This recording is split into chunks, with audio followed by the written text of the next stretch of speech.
ராணிப்பேட்டை மாவட்டம் எசையனூர் ரயில்வே பாலம் அருகே 55 வயது மதிக்கத்தக்க அழுகிய நிலையில் அடையாளம் தெரியாத பெண் சடலம் கண்டெடுக்கப்பட்டது.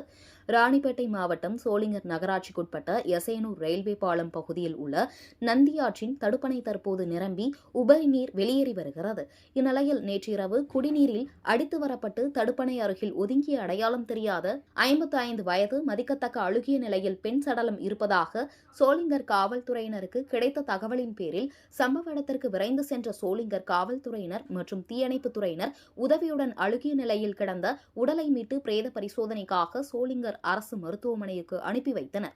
மேலும் விசாரணை நடத்தி வருகின்றனர். இதில் இறந்தவர் கமலா, வயது 55, சோளிங்கர் தோப்பிலம்மன் குளக்கரை பகுதியில் வசித்து வருபவர் என்பது தெரியவந்தது.